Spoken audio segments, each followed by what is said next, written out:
नमस्कार, मैं शेखर त्रिवेदी। आप देख रहे हैं न्यूज़ इंडिया। जैसे जैसे 3 मई की तारीख नज़दीक आ रही है, लोगों को ये उम्मीद बनी है कि लॉकडाउन ख़त्म होगा और उसके बाद जीवन पटरी पर लौटना शुरू हो जाएगा। लेकिन ये अभी कयास है। ये देखना होगा कि 3 तारीख से पहले अलग-अलग राज्य सरकारें और केंद्र सरकार किस तरीके से फैसला लेती है कि लॉकडाउन हटना है या नहीं हटना है तो कितना हटना है, वगैरह-वगैरह। आज जिस विषय पर हम चर्चा करने बैठे हैं वो मसला है कि आखिर ऐसी स्थिति जब दुनिया में इस महामारी कोरोना के जरिए लाखों लोगों की जान चली गई, अलग अलग विकसित देशों की स्थिति लगातार खराब होती चली गई, उस स्थिति में भी अगर हिंदुस्तान ने अपने आप को अब तक संभाले रखा है तो इसके पीछे वजह क्या है। और दूसरा, जो केसेस सामने आए हैं उसकी पड़ताल करने पर जिस तरीके से कोरोना को फैलाने के लिए किसी समुदाय विशेष को या परिस्थितियों को दोषी माना जा रहा है, उसमें दरअसल कितना सच है और कितना झूठ है। साथ साथ क्या वजह है कि हम इतने सालों के बाद भी, इतने संघर्षों के बाद भी अपनी स्थिति को यहाँ तक बचाने में सफल रहे हैं, क्योंकि स्थितियाँ उस तरीके से विभत्स नहीं हुई जैसे बाकी के देशों में हो। हमारे साथ खास मेहमान मौजूद हैं। हमारे साथ संत ज्ञानेश कमल जी हैं। हम उनसे सबसे पहले ये समझेंगे इस चर्चा में कि आखिर हिंदुस्तान में जिस तरीके से, बहुत स्वागत है ज्ञानेश जी आपका। मैं आपसे ये समझना चाहूँगा कि जो हमारे देश की सत्य सनातनी परंपरा है, कहते तो यहाँ तक हैं कि हंसती मिटती नहीं हमारी, हाँ, सदियों रहा है दुश्मन दौरे जहाँ हमारा, अभी भी हम बाकी देशों के बनस्पत काफ़ी हद तक अपने आप को संभाल पाए हैं। इसमें कहाँ कहाँ हमारी मजबूती है और कहाँ कहाँ हम चूक गए। देखिए, बात बहुत स्पष्ट है। आपने आधी बात कही, यूनानो मिस्र रोमा सब मिट गए जहाँ से, कुछ बात है कि हस्ती मिटती नहीं हमारी। 33 करोड़ देवी देवता जागृत अवस्था में इस भारत में विराजमान नहीं है, पूरे विश्व में विराजमान है, लेकिन सिर्फ हम कहते हैं कि वो जागृत अवस्था में है। आप कहते हैं? आपने 33 करोड़ देवी देवताओं के दर्शन किए हैं? अरे उनके बिना जीवन ही नहीं, संभव नहीं है। जीवन की संभावना ही तभी है जब 33 करोड़ देवी देवता के समुच्चय के मध्य ये जीव इस जगत में रहे। ये हिंदुत्व है। हिंदुत्व का मतलब कोई जमात नहीं है। हिंदुत्व का मतलब है जीवन पद्धति। सूर्योदय से पहले स्नान करना, उदित सूर्य के दर्शन करना, और उस दर्शन को करने के बाद जलार्पण करना, और उसके बाद 2.5 घंटे के अंदर जठराग्नि का जो समय आयुर्वेद के द्वारा वर्णित है, ये कोई विज्ञान के पक्षधर हमारे पास बैठे हुए हैं, तो अगर आप गंभीरता से देखिए तो जो पद्धति हमारे पास नैसर्गिक रूप से प्राप्त है वो विज्ञान सम्मत पद्धति है। तुलसी मजाक नहीं है, पीपल मजाक नहीं है, गौ मजाक नहीं है। गौ का दूध केवल दूध नहीं, गौमूत्र भी उतना ही आवश्यक है, गोबर की भी उतनी ही आवश्यकता है जीवन में। अन्यथा केमिकल युक्त जीवन प्रारंभ हो गया था ना, अब वायरस युक्त जीवन जी रहे हैं। हम इससे मुक्ति केवल पा सकते हैं कैसे? जब हम अपनी जीवन पद्धति को सुधार लेंगे। महीने भर से ज़्यादा का समय हो रहा है या महीना भर अभी बीता है। मेरा सबसे सारे दुनिया के हर व्यक्ति से कहना है कि दुनिया से जीना बंद कर दो, अपने से जीना प्रारंभ कर दो। यही हिंदुत्व है। सूर्योदय से पहले स्नान करो, उदित सूर्य के दर्शन करो, 2.5 घंटे के अंदर डट के भोजन करो, फिर जैसा मन आए वैसा करो, पूरा जीवन बदल जाएगा।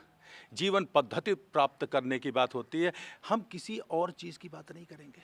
विषय ही नहीं है हमारा। त्रिकाल संध्या किसकी होती है? भगवान सूर्य की होती है।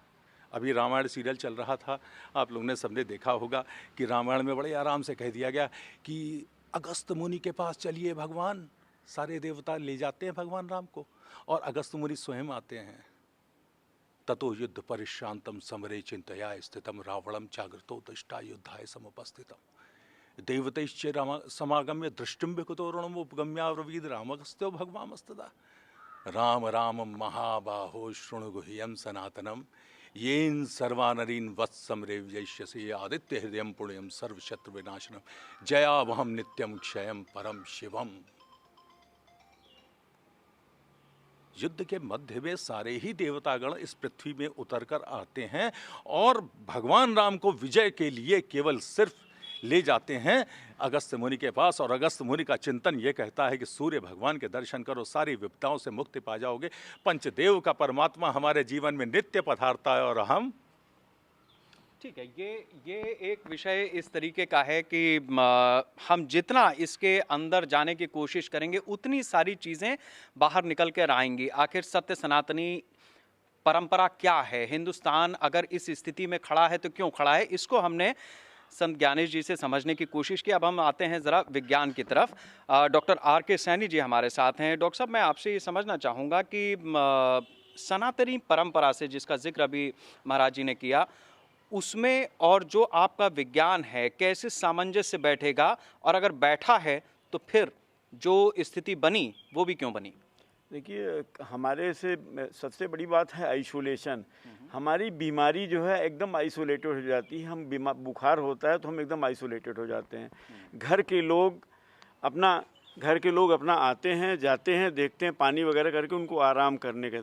तो सनातन धर्म भी एक पूर्ण पराकाष्ठा पर था, उसका एक अलग साइंस होगा जो चूँकि हम उस साइंस के नहीं हैं, निश्चित रूप से उसका एक साइंस होगा जो आज हम लोग एक दूसरे से आइसोलेटेड, उसको हम सामाजिक आइसोलेशन जो सोशल डिस्टेंसिंग कर रहे हैं, उस समय भी देखिए योगी मुनि ऋषि मुनि सब आइसोलेटेड होकर रहते थे, बिना सांस के बिना खाने के कितने वर्ष तक जी जाते थे। तो वो एक अलग चीज़ है। उनका क्या सिद्धांत रहा होगा, क्या उनका विज्ञान रहा होगा, उसके बारे में मैं नहीं जानता, लेकिन ज़रूर हाई लेवल पर, वो बहुत हाई लेवल पर था। और हमारा जो साइंस कह रहा है वो एकदम टेक्नोलॉजिकल बेस है, जिसमें एक आइसोलेशन शब्द जो होता है ये केवल वायरस के ही लिए नहीं है, ये हर एक बीमारियों के लिए। कभी प्लेग फैला, कभी ट्यूबरक्लोसिस फैली, कभी कोई ऐसी सी महामारियाँ हुई जिसमें सब लोग आइसोलेटेड हो गए। आइसोलेटेड होने के बाद एक दूसरे से कम्युनिकेशन नहीं होता था। चूँकि इंडिया में जो विदेश वाले आते थे, कभी मैं छोटा था जब बचपन में, तो मिनरल वाटर विदेशी लेके पीता था, तो मैं उससे कहते थे पिताजी से कि क्या नाम है ये कौन सा पानी पीता है, ये जीते हैं। तो इंडिया को बहुत पोल्यूटेड माना जाता था। तो मिनरल वाटर हम भी सोचते थे कभी मिनरल वाटर पिएंगे, लेकिन आजकल देखिए इतना हमारा पोल्यूटेड वाटर हो गया कि हम बड़ा से बड़ा आदमी ARO के चक्कर में पड़ जाता है। तो वो एक साइंस था सनातन धर्म का जो कुछ पराकाष्ठा पर था। जरूर साइंस से वो रिलेटेड होगा, जिसे हम नकार नहीं सकते हैं अपने विज्ञान से। हाँ, जहाँ तक हमारा सवाल है, जो हमारी टेक्नोलॉजी बहती है उसमें आइसोलेशन, वायरस कभी मरता नहीं है पूरी ज़िंदगी में, ये हम लोग के जाने के बाद भी मर जाए। 100 साल पहले भी इस वायरस की उत्पत्ति हुई थी, 1965-63 के आसपास हुई थी। आज देखिए वो ह्यूज अमाउंट में हमारी मानवता को लेके जा रहा है। हमारी टेक्नोलॉजी जो जिसे हम हाई स्पेशलाइज्ड टेक्नोलॉजी USA बोलते हैं, देखिए सबसे अधिक मौतें वहाँ हैं। तो हमारा संस्कार, हमारा हिंदुत्व, हमारा हिंदुस्तान से जरूर जागा है।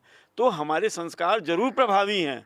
हमारा जो हिंदुइज्म है वो आइसोलेशन बढ़ाता है, पति पत्नी के साथ नहीं सोता है। हमारे वहाँ 10 शादियों का वो प्रचलन नहीं है। दूसरे कास्टों में 10 शादियों का प्रचलन हो सकता है। हम किसी धर्म की बात नहीं कर सकते हैं, लेकिन जहाँ देखिए आप देखिए वेस्टर्न सोसाइटी में जो कनेक्शन है वो किस तरीके का, उसे हम अपने मुँह से वर्णन करना उचित नहीं समझेंगे।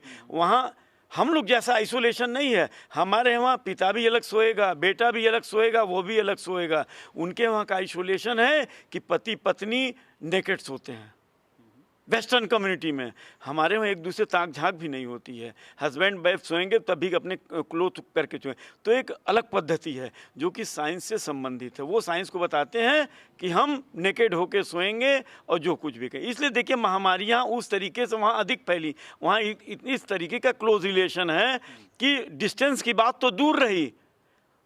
वो एक हमने प्रसंग सुना था, इलाहाबाद के एक थे, नाम नहीं याद आ रहा उनका इस समय, उन्होंने बताया था कि वहाँ इस तरह का ग्रेड करप्शन है जिससे कि हर चीज़ें ट्रांसमिट होती हैं। सेक्सुअल ऑफेंसेस जितने थे उससे ट्रांसमिशन बहुत घोर किस्म का होता है। हम आपसे बात कर रहे हैं, हो सकता है 1 मीटर के डिस्टेंस से हमारा वायरस आपके तक न पहुँच पाए।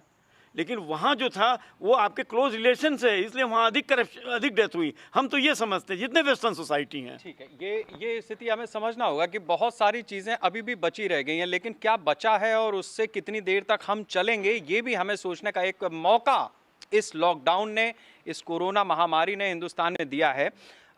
मनीष हमारे साथ में है, हमारे सहयोगी हैं। मनीष, मैं आपसे ये जानना चाहूँगा कि कोरोना को लेकर के जितनी जागरूकता, जितनी बातें सरकार की तरफ से या लोगों की तरफ से कही गई, एडमिनिस्ट्रेशन की तरफ से सख्ती हुई, उसको लोगों ने माना, कोशिश की कि वो उस तरीके से उसका अनुपालन कर पाएँ।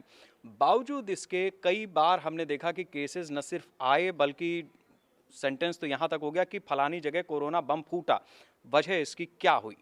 देखिए शेखर जी, सबसे पहले मैं आपको ये बताना चाहूँगा कि 3 मई का जो पीरियड है लॉकडाउन का, वो एक अध्याय था। उसमें सरकारी तंत्र को अपने इंतजामात आने वाले 6 महीने के लिए करने थे, जिससे वो कोरोना के खिलाफ जंग में लड़ पाएँ। लेकिन जो परिस्थितियां अभी बदली हैं कि कोरोना के लक्षण तक लोगों में नहीं मिल रहे हैं और वो पॉजिटिव करार दिए जा रहे हैं, तो कहीं ना कहीं कोरोना अपना ट्रेंड भी बदल रहा है। ऐसे में प्रशासन को, सरकार को आने वाले समय में कोरोना से लड़ने के लिए कई बड़ी जिम्मेदारियों का निर्वहन करना पड़ेगा, जो अभी ज़मीनी स्तर पर नहीं है। हालांकि सरकार का ध्यान है कि हम हर जिले में आइसोलेशन वार्ड्स बनाएं, हर जिले में हॉस्पिटल बनाएं, तमाम ऐसे डिस्ट्रिक्ट हॉस्पिटल्स को कोरोना हॉस्पिटल्स में तब्दील किया जा रहा है, जिससे आने वाले समय में इस महामारी से हम पूरी तरह से लड़ पाएं। लेकिन अभी भी हमारी तैयारियां बाकी देशों के मुकाबले कहीं ना कहीं जमीनी धरातल पे और जमीनी हकीकत से कोसों दूर है।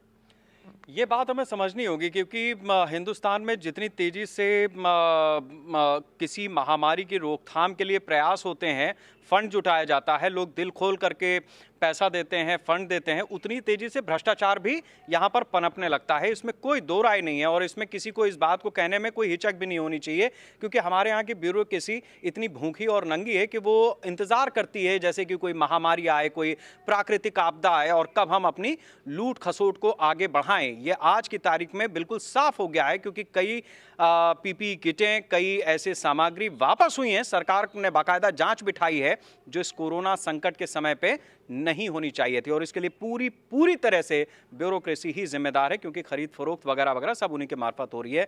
नीरज हमारे साथ हैं, हमारे सहयोगी। नीरज, मैं आपसे समझना चाहूँगा कि जिस तरीके से दिल्ली में एक मरकज़ से लोगों का निकलना शुरू हुआ और अभी भी हम देख रहे हैं कि लगातार लोग निकलते ही जा रहे हैं, सामने नहीं आ रहे हैं। उत्तर प्रदेश में तो योगी आदित्यनाथ ने यहाँ तक कहा है, मुख्यमंत्री ने यहाँ तक कहा है कि आप उनको ढूंढ के निकालिए, उनके लिए कैसे आप ट्रैक कर सकते हैं, ट्रेस कर सकते हैं। अभी इतने दिन बीतने के बाद भी क्या उस कम्युनिटी में कोई जागरूकता या कोई ऐसी बात समझ में आई है जिससे वो खुद से सामने आए, या अभी भी बातें सिर्फ वही हो रही हैं, तरीका बदल गया है, या लोग उस तरह से सामने नहीं आ रहे हैं? देखिए शेखर जी, मैं अगर बात करूं तो कोरोना वायरस की, तो सबसे पहले हमने कोरोना का नाम अगर सुना था तो जब लखनऊ में कनिका कपूर के पॉजिटिव पाई गई थी, उसके बाद सब कुछ ठीक चल रहा था। प्रधानमंत्री ने 19 तारीख की वो डेट थी, प्रधानमंत्री ने कहा कि एक दिन के लिए लॉकडाउन उन्होंने किया, जिसका सफल परिणाम रहा, और उसके बाद चीज़ें चलती रही। और 27 तारीख को तबलीगी जमात शब्द हमने सुना पहली बार कि इस जमात के लोग भी हैं। उसके बाद तमाम चीज़ें सामने आई, जिस तरह से सैकड़ों लोग उसमें पाए गए और जगह जगह वो फैल गए, वो निश्चित तौर पर एक बहुत बड़ा, अगर कहा जाए, कोरोना फैलाने का एक साधन बना, तो इसमें कोई शक नहीं है। लेकिन उसके साथ ही हम किसी जमात को लगातार दोष दें, ये भी ठीक नहीं है, क्योंकि अगर हम प्रयागराज की बात करें तो यहाँ पर परसों 3 कोरोना पॉजिटिव लोग मिले, और इनके द्वारा जब जांच की गई तो अन्य लोग भी कोरोना पॉजिटिव पाए गए, और करीब 17 लोग इसमें कोरोना पॉजिटिव कुल मिलाकर पाए गए उस समय। और कई लोग अभी आइसोलेट किए गए हैं, उनको क्वारंटाइन में रखा गया है। और ये सभी इनमें बताया जा रहा है कि मुंबई से ये लोग आए थे और इनके घर में कोई ऐसा प्रोग्राम था और इन्होंने खूब कार्ड बांटे, और इनके यहाँ एक फंक्शन था, इनके यहाँ किसी की डेथ हो गई थी, तो कुछ कार्यक्रम था। तो इस तरह वो तमाम लोगों तक वो कोरोना के संक्रमण को फैलाने का इन्होंने भी काम किया। एक पूरा थाना उसको क्वारंटाइन कर दिया गया, क्योंकि वहाँ भी ये गए थे उस कार्ड को लेकर, और वहाँ भी इन्होंने पुलिस वालों के साथ बैठे उठे। तो किसी एक को हम दोष दें, काफ़ी दिनों तक वो ठीक नहीं है और लगातार इस तरह के तमाम लोग अब सामने आते जा रहे हैं। हम किसी एक के ऊपर ठीकरा फोड़ें, ये ठीक नहीं। जो भी लोग अनपढ़ हैं, जो भी लोग जाहिल हैं, वो सब इसमें शामिल हैं, चाहे वो जमात के हों और चाहे वो किसी धर्म के हों। इसमें धर्म का कोई वो नहीं। हाँ, निश्चित तौर पर जहाँ भी शिक्षा है वहाँ ये चीज़ फैल रही है। शिक्षा अगर है भी, क्योंकि इलाहाबाद का ही प्रोफेसर राजनीति विज्ञान का पकड़ा गया है, वो भी जमातियों, विदेशी जमातियों को लेकर के मदरसों और मस्जिदों में ठिकाने लगा रहा था, ये स्थिति। और उनमें से भी वो भी सब कोरोना वाले पाए गए, कोरोना पॉजिटिव मिले हैं। तो पढ़े लिखों की भी यही स्थिति है। संत ज्ञानेश जी, मैं आपसे ये समझना चाहूँगा कि देखिए, जो कहा यह जाता है ना कि कश्मीर से लेकर कन्याकुमारी तक और इधर गुजरात से लेकर के और पूर्वोत्तर तक जो भी रह रहा है इस सीमा में, वो हिंदुस्तानी है और वो किसी भी धर्म का, मज़हब का हो सकता है, वगैरह वगैरह। अब सवाल मेरा ये है आपसे कि वो कौन सी चीज़ है जो अब तक जिंदा रही है, जिसकी वजह से इस संक्रमण काल में भी हिंदुस्तान अपने आप को बचाने की स्थिति में पाता है, एक। दूसरा, वो कौन सी चीज़ें होंगी जो वास्तव में आगे आने वाले कल में दुनिया से हमें आगे ले जाने के लिए ज़रूरी होंगी, या जिसको हम कहें कि अपने ही आचरण में परिवर्तन। आपने प्रश्न भी किया, उसका उत्तर भी दिया, आसान कर दिया। इसमें हमें प्राप्त क्या हुआ? प्राप्त हमको हुआ है कि हमको कुछ मौका मिला है। हम भाग रहे थे, हम दौड़ रहे थे और इतनी फजीहत में थे कि हमें ज़िंदगी समझ ही नहीं आ रही थी। अब तुम्हें मौका मिला है, खुद को देख लो, अपने इर्द गिर्द को देख लो और सबसे ज़रूरी है अपने आप को देख लो। ध्यान, योग, समय का पालन, आत्मबोध, चिंतन, शास्त्रों का अध्ययन, मनन, ये सब प्रारंभ हो सकता है, लेकिन पहले स्वस्थ हो जाओ। आप स्वस्थ नहीं हो, मजबूत नहीं हो, तो हम हिंदू मान ही नहीं सकते आपको, कि हिंदू कभी कमज़ोर होता ही नहीं है। यदि आपको कोई पीड़ा है ना, तो आप समझ लीजिए आप हिंदुत्व की घेरे से बाहर हैं, क्योंकि हिंदुत्व तो आपको पुष्ट बनाता है, मजबूत बनाता है, लायक बनाता है। लेकिन हिंदुत्व होना चाहिए, जागृत देवी देवताओं के दर्शन प्रतिपल आपको होने चाहिए, तब आप हिंदू हो। यदि आप किसी छद्म जीवन को जी रहे हो ना, तो शायद मैं हिंदू नहीं कह पाऊंगा आपको। हिंदू स्वरूप में कुछ हो सकते हो। मंदिर तो इतना स्थान पे रहता है, चारों तरफ केवल बाजार होता है। हिंदू तो नहीं है। क्या ध्यान कर सकते हो किसी मंदिर में बैठकर आराम से? मंगल के दिन में आइए, चलिए किसी मंदिर में। आप कहिए नहीं साहब, बहुसंख्यक राष्ट्र है। क्या भाई मतलब की बात कर रहे हो? घेराबंदी ज़्यादा हो गई है। उन्मुक्त जीवन जहाँ होता है वहीं हिंदुत्व होता है। सारी क्षमताएं जहाँ होती हैं वहीं हिंदुत्व होता है। नहीं, एक उन्मुक्त तो अभी डॉक्टर आर.के. सैनी ने भी बताया पश्चिम का। उन्मुक्त शब्द जो आपने इस्तेमाल किया, हमारे दर्शक कंफ्यूज हो जाएंगे। हाँ, बिल्कुल साफ कर देता हूँ। उन्मुक्त का मतलब होता है जिसमें किसी भी प्रकार का कोई भी असत्य बोध नहीं होना चाहिए। फंस गए और जगह।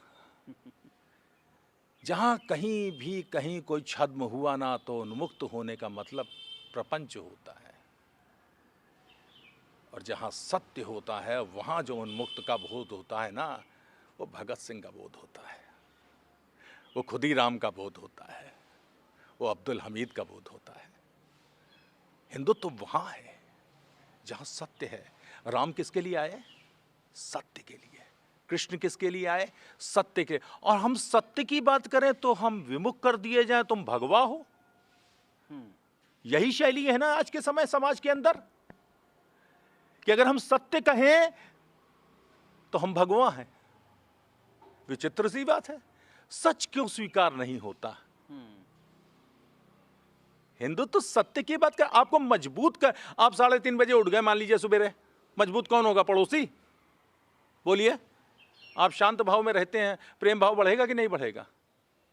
उगते सूर्य के दर्शन करते हैं, शरीर को बलिष्ठ करते हैं, ना आपको डायबिटीज़ होता है, ना आपको ब्लड प्रेशर होता है, ना आपको हार्ट की प्रॉब्लम होती है, कुछ नहीं, घुटने पुटने सब सही हो जाते हैं। तो अगर आप ये मजबूत व्यक्ति हो गए तो क्या इसमें कोई दिक्कत है आपको? ये हिंदुत्व है। ठीक है, यानी ये एक परिवर्तन जो बीते दिनों में हमने देखने को पाया है, पिछले 30-35 दिनों में, कि घर के अंदर बैठे रहे, बहुत सारा समय मिला कि हम सोच सकते थे कुछ पीछे का, कुछ आगे का, कैसे चल रहा था, क्यों चल रहा था, कैसे आगे चलेगा, वगैरह वगैरह। डॉक्टर आर के सैनी जी, मैं आपसे ये समझना चाहूँगा कि जो बात अभी संत महाराज जी कह रहे थे कि बहुत कुछ देखने समझने का वक्त तो मिला और ये होना चाहिए, क्या होना चाहिए वो भी उन्होंने बताया, लेकिन हमने ये देखा है कि इस भागते दौड़ते दौर में 18-19 मार्च से पहले बाकायदा इसके लिए सर्टिफाइड डॉक्टर्स होते थे जो बताते थे कि आप सुबह उठिए, आप जॉगिंग करिए, आप ये करिए, आप ऐसा करिए, वैसा करिए। तो ये मैं आपसे समझना चाहूँगा कि हर चीज़ की फ़ीस चुका करके जो चीज़ मुफ्त में अपने यहाँ मिलती है या समझी जा सकती है, तो ये प्रोफेशनलिज्म का हाई एंड है या फिर सब कुछ धंधा है इसलिए गंदा है? कुछ लोग हाई एंड भी मानते हैं, कुछ लोग धंधा भी मानते हैं। हम उस पर अधिक इंटरप्रिटेट नहीं करना चाहते। हम चाहते हैं कि जो इन्होंने बताया, हमारे जो, जैसे हम लोग तो साइंस पढ़ के आए हैं, हमारे जो आश्रम बने हुए थे, 4 आश्रम, बाल्यावस्था, गृहस्थाश्रम, वानप्रस्थाश्रम, ऐसे 4 आश्रम बने हुए थे। 100 तब आदमी की उम्र 100 साल मानी गई थी, 25-25 साल तक सब लोग करते थे। अब वो राम या जो भी हमारे सनातन धर्म से आए हैं, उस अनुभूति से चलते थे। वो अगर हम थोड़ा सा कट करें तो हमारी लाइफ स्पैन, अब बीमार कोई पड़ता नहीं है, कोई 1 सेकंड बीमार होना नहीं चाहता है, तुरंत डॉक्टर के पास जाता है। उस समय उस चीज़ को दूसरे तरीके से लेते थे, चलो बीमार है, हम थोड़े दिन के बाद ठीक हो जाएंगे। उसमें हुआ क्या कि उसकी खुद की इम्यूनिटी बढ़ जाती है। और हम आज तक देखें राजनीतिक परिवेश में, अगर हमें कहना नहीं चाहिए, लेकिन फिर भी अंदर आत्मा कह रही है कि आज जो गाजिया नोएडा बाद में जो कोरोना केस आए, क्योंकि हम कोरोना पर मेन डाइवर्टेड है मेडिकल पॉइंट ऑफ व्यू से, जो केसेस आए वहाँ से देखे, जब बॉर्डर सील कर दिया गया, केसेस आना बंद हो गया। वही हम केजरीवाल की अगर बात करें तो अगर माननीय मोदी एंड प्रियंका गांधी या सोनिया गांधी के खिलाफ अगर कोई चीज़ होती थी तो केजरीवाल मुख्यमंत्री होते हुए अनशन पर बैठ जाते, संजय सिंह अनशन बैठ जाते थे। आज वो अनशन पर नहीं बैठ पा रहे हैं कि फला आदमी मरकज में आया, उसका लीडर क्यों नहीं आज अरेस्ट हुआ। हम ये तो कह देंगे सर्जिकल स्ट्राइक की गई, ये किया गया, उसमें सब कुछ गलत था, कितने आदमी मारे गए, कितने का प्रमाण है।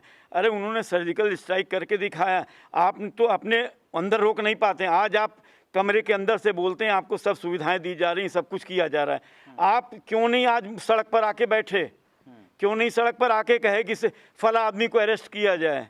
मरकज पड़ा हुआ, वहाँ से अगर इतने आदमी ब्लास्ट हो रहा है, जैसे कि आपने पहले कहा ब्लास्ट कहाँ है, यहाँ नखास की तरफ ब्लास्ट है, वहाँ मरकज में ब्लास्ट है। देखिए कम्युनिटी वाइज हम लोगों ने, हमारे वहाँ रिकॉर्ड है, इंटरनेशनल रिकॉर्ड है, मुस्लिम कम्युनिटी में भी बहुत क्लोज रिलेशन होता है, शादी बहुत घरी घुर में होती है, बहुत एक्सपोजर नहीं होता है, वहाँ ट्यूबरक्लोसिस अधिक है। जितनी भी इस तरह की स्प्रेडिंग वाली बीमारियाँ हैं, सबसे अधिक उन्हीं के घरों में हैं, क्योंकि वो बहुत पाबंदी में रहते हैं, बहुत क्लोज सर्किट में। एक आदमी के एक घर में 10-10 परिवार।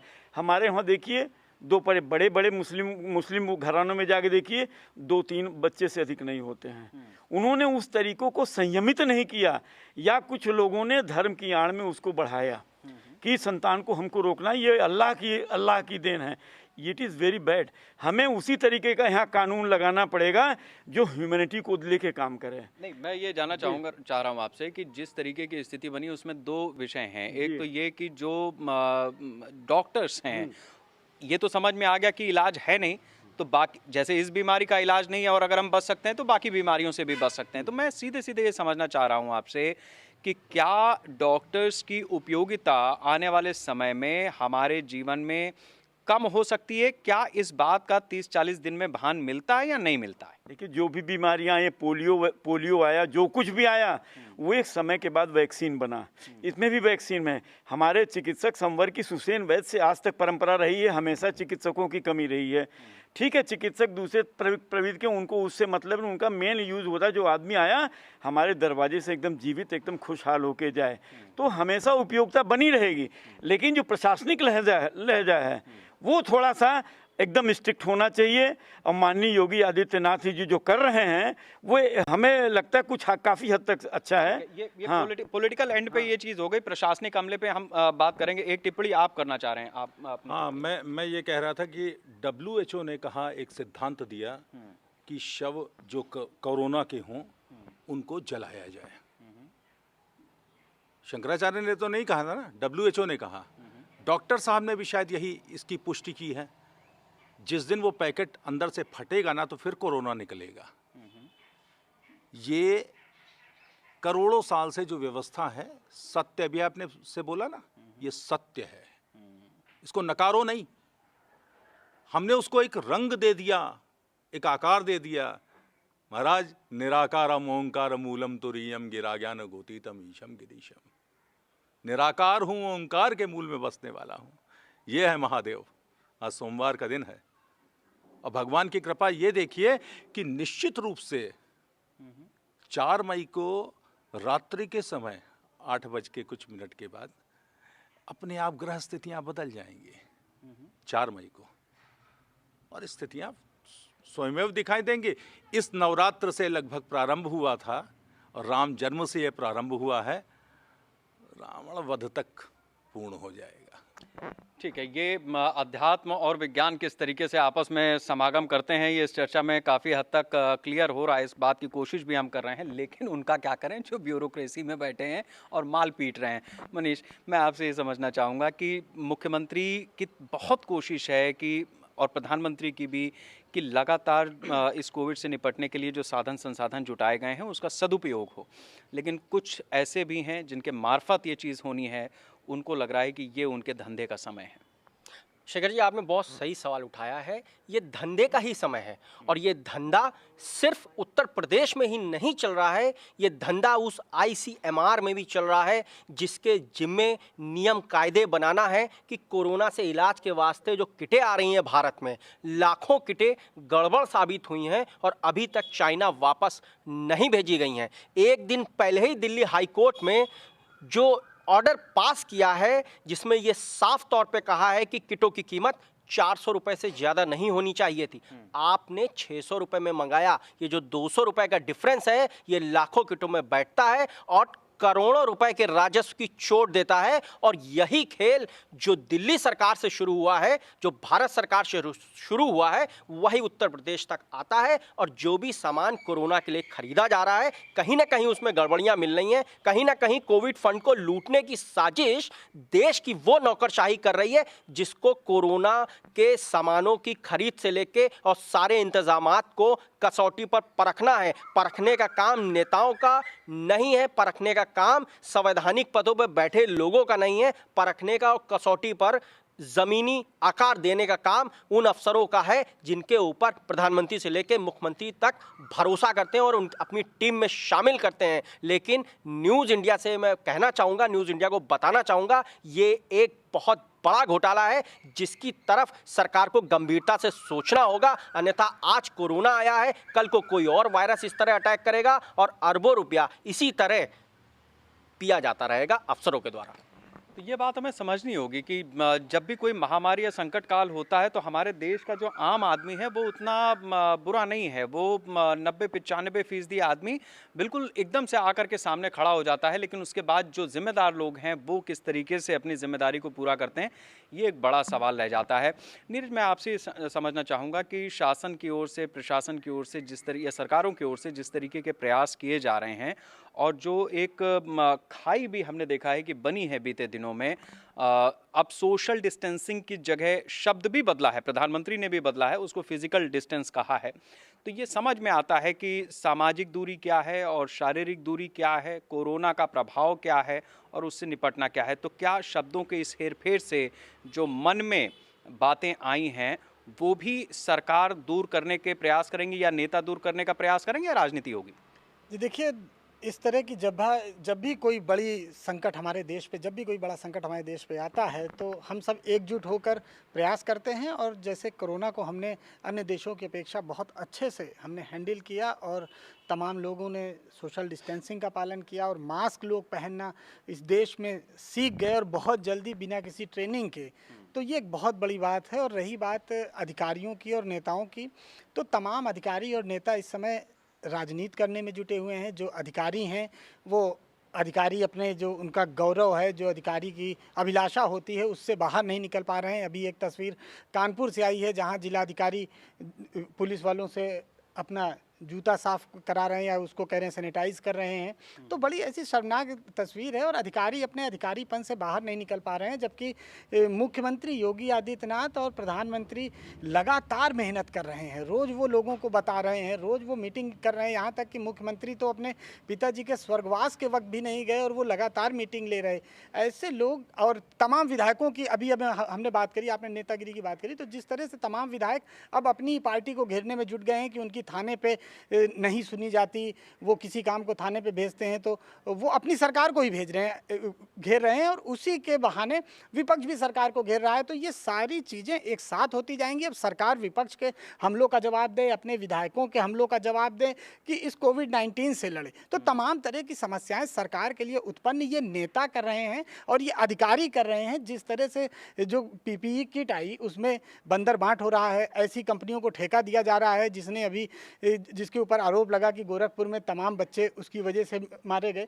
तो ये दलाली का खेल पूरी तरह से बंद होना चाहिए और दलाली का खेल अगर नहीं बंद हुआ और खासकर इन अधिकारियों पे ऐसी लगाम लगाई जानी चाहिए कि ये दोबारा इस तरह की हरकत ना करें। क्योंकि जो भी सरकार पिछली गई है वो अपने काम से नहीं गई है, वो इन अधिकारियों की कालगुजारी से गई है। ये चाहे पूर्व की मायावती सरकार हो या अखिलेश यादव की सरकार हो, अधिकारियों ने इतना त्रस्त कर दिया जनता को कि जनता इनसे हाथ जोड़ ली और दोबारा करीब 14-15 साल बाद भारतीय जनता पार्टी की सरकार फिर से एक बार बन गई। हमें राजनीति से नहीं मतलब, लेकिन इन अधिकारियों पे लगाम लगना जरूरी है और इनके जो भी काले चिट्ठे हैं वो खुल के सामने आए। जिस तरह अगर बात की जाए कि जिस तरह वो पुष्पा सेल को ठेका दिया गया जो कि गोरखपुर की दागी कंपनी थी, उसकी जाँच नहीं करा रहे हैं, ये जाँच करा रहे हैं कि लेटर कैसे लीक हो गया। सारी समस्या इस बात की है कि हमारी चोरी कैसे लीक हो गई, ये सबसे बड़ी समस्या है। ऐसे अधिकारी बिल्कुल देश के लिए कलंक है।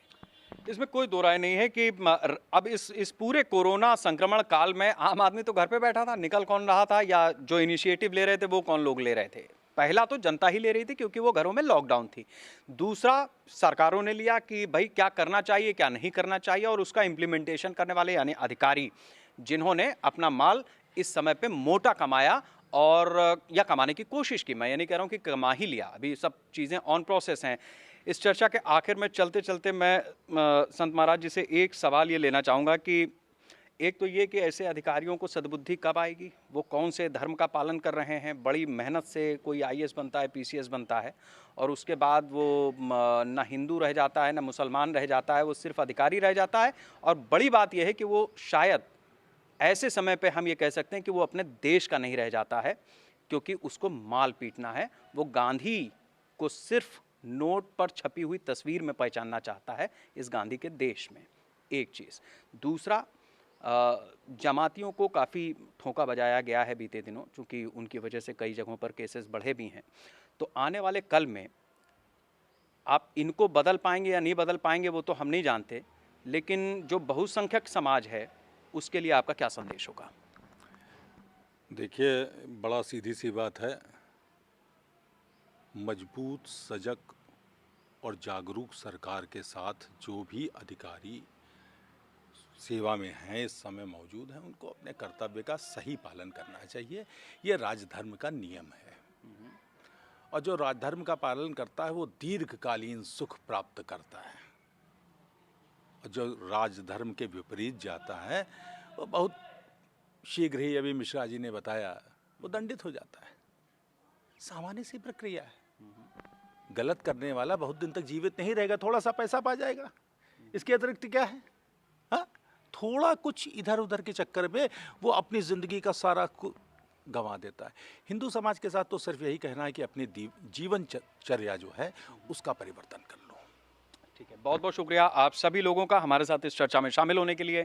आज की चर्चा में इतनी बात तो साफ है कि नियम, संयम और धैर्य, अनुशासन, ये बहुत सारे ऐसे शब्द हैं जो हम सिर्फ शब्दों में ही पहचानते थे, लेकिन बीते दिनों में हमने इसका न सिर्फ अनुपालन किया है, इसे आत्मसात किया है, बल्कि ज़रूरत अब ये है कि हम इसे लेकर के आगे बढ़ें, क्योंकि आने वाला समय अगर हिंदुस्तान का होना है तो जाहिर सी बात है कि इसी 125 करोड़ के देशवासियों के जरिए ही होना है, और वो जरिया अगर मजबूत होगा तो देश भी मजबूत होगा, अर्थतंत्र भी मजबूत होगा, अधिकारियों को ईमानदारी से भी इतना मिलेगा कि वो आने वाली पीढ़ियों का बंदोबस्त कर पाएंगे, और शायद नेताओं को तब राजनीति नए सिरे से सोचनी होगी और नए युग का परिवर्तन भी होगा। नमस्कार।